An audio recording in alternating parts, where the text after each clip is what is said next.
It seems the royal family has had enough of the Harry and Meghan drama, as King Charles takes a very decisive step in securing the monarchy's future. And judging by the king's plan, that future seems to have no place for the Duke and Duchess of Sussex. If you think about it, this might be the final piece that kicks them off the game for good. But the ultimate question after this is, will they fight back? Before we consider that, let's dive into a key event from last month and discover what the royal family has decided for themselves. Now, King Charles and Queen Camilla held a meeting last month with the rest of the royal family at their Scottish residency, and for some reason, Harry and Meghan were not invited to the meeting. However, other royals like the Prince and Princess of Wales, Princess Anne, her daughter Zara Tindall, and the Duke and Duchess of Edinburgh were all at Balmoral, where the discussions took place.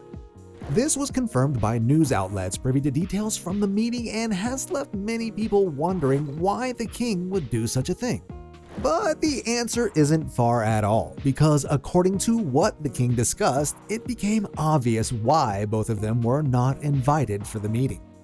The future of the monarchy was the reason for the meeting, and the king decided that the younger generation be paid more attention. What this means is that the next generation of royals are the ones that should receive more emphasis rather than Harry and Meghan. This move is a means to forget the past, which the Sussexes represent, and focus on the assets of the royal family, which are its younger generation.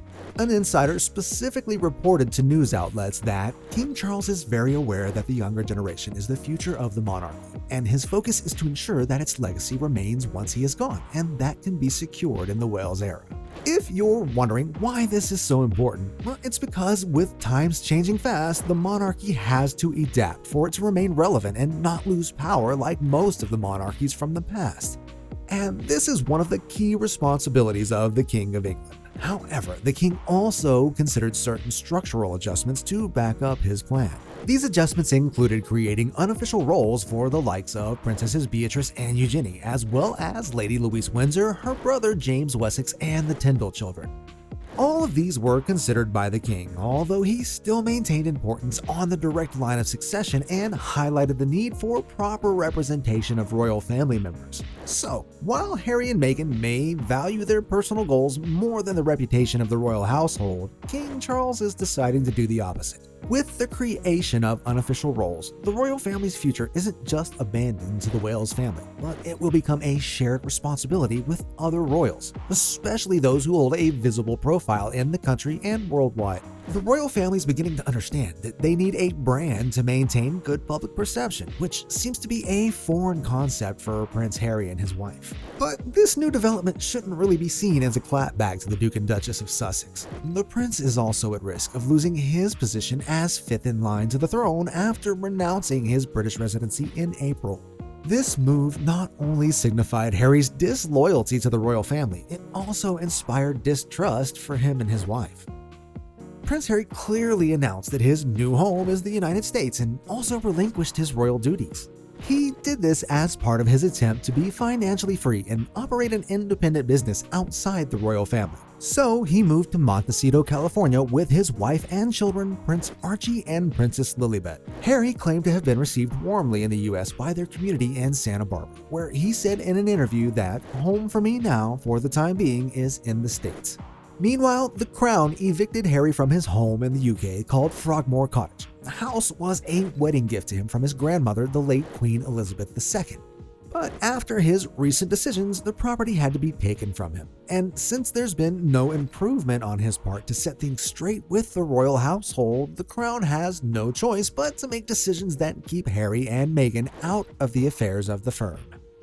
It seems to be in the kingdom's best interest to discontinue Harry as part of the line of succession. His actions greatly spoke for themselves and will continue to speak until he decides to make things right with his family.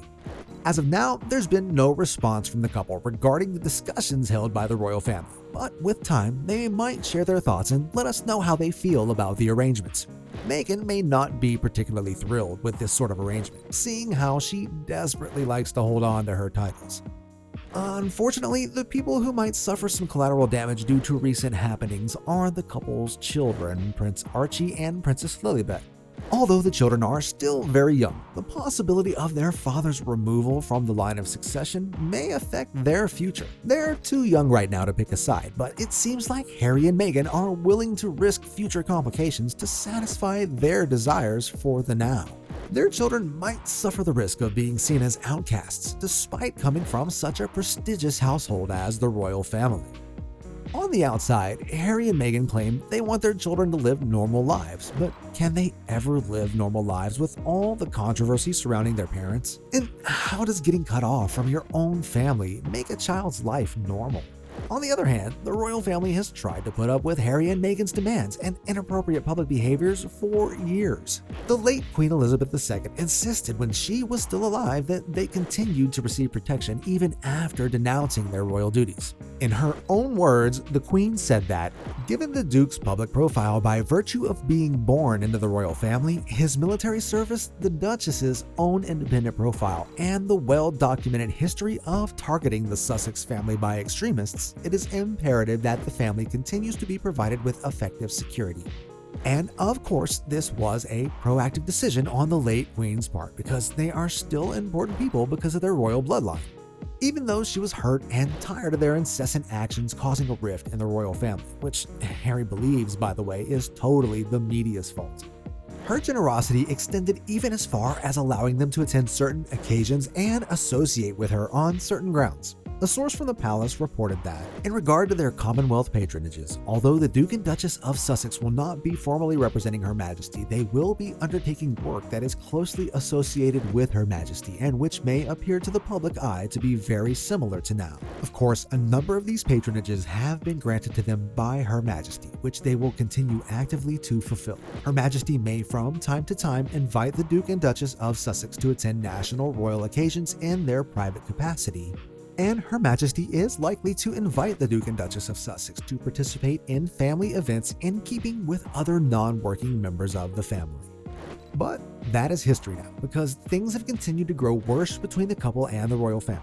Renouncing his British residency was a serious move that came with consequences he and his wife must be ready to bear. The couple has proceeded to set up their businesses on American soil and have encountered a bumpy ride in the process. For the most part, their companies do not have the best representation in the media due to reports on the intolerable leadership of the couple. Meghan has had a good number of staff quit working for her business, American Riviera Orchard. The news is that the company is currently struggling to find a CEO, as many are avoiding an opportunity to work with her. Some even described her as condescending, which is totally unacceptable for most people. And not to talk of Harry and Meghan's recent trip to Colombia, which many deemed as less impactful than any other royal visit. Although they didn't go there as royals, it was still considered a waste of time by most of the public. But what do you think about the couple's future now that the king has decided to cut them off and focus on more important members of the royal family?